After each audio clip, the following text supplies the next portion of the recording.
In football, you have to have something, if you're a quarterback, called pocket presence. What's pocket presence? So the quarterback stands where the quarterback kind of stands, behind the line of scrimmage. My mom's from Spain, so she doesn't really know always the terminology. She doesn't know it's called offensive lineman. She calls it like the big fat people in front pushing, That's what my mom calls it. God bless her, I love her. So the quarterback stands there and he gets a ball hike and he's all ready to do his thing. And then there's he's in what they call pocket. The defensive guys are trying to get him. The offensive line is kind of around blocking for him. And he's got a few seconds to make happen what needs to happen.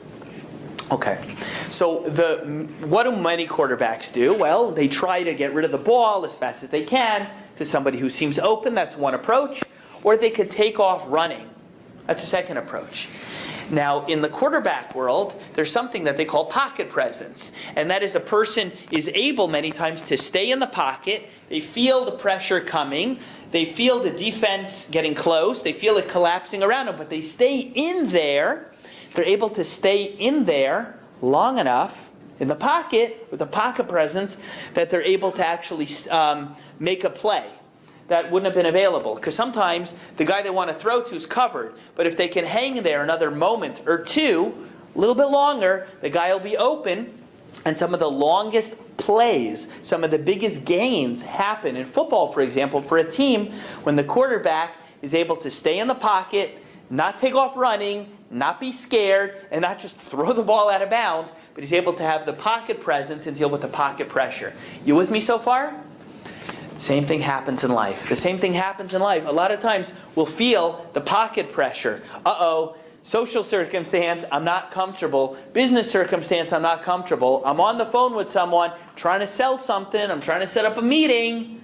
I don't seem to be buying what I'm selling, and I don't even mean monetarily. It's not going well. Or maybe I got a prospect in front of me, and they heard what my price is, and they're angry at me.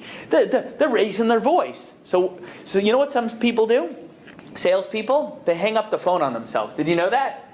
Some salespeople know they're doing a bad job. I've seen this happen. They're like, goodbye, sir.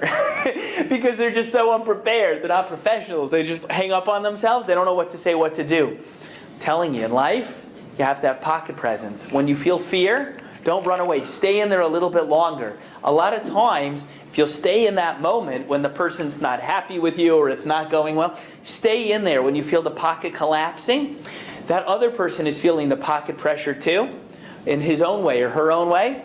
Stay in there. Don't run from fear. Stay in there just an extra moment longer. You'll often find that some of your biggest gains in life, in career, in money, in finances, in sales, in relationships will come at those moments that you don't back down and you don't have that fear when the other person is actually feeling that moment. So this could even work in a social context. Let's say you approach someone in a social context to speak to them or introduce yourself, and the person's looking at you like, are you for real? Many times a man might have a reaction to be like, no, I'm actually not. Gotta go. You know what I mean? Because he realized it's not working. The guy will actually stay in that moment who has the guts, or we would say in Hebrew, the chutzpah, the nerves in Yiddish, to stay in that moment. Many times it actually worked. You know what I mean? Because he didn't take off and run away when he had that moment of fear.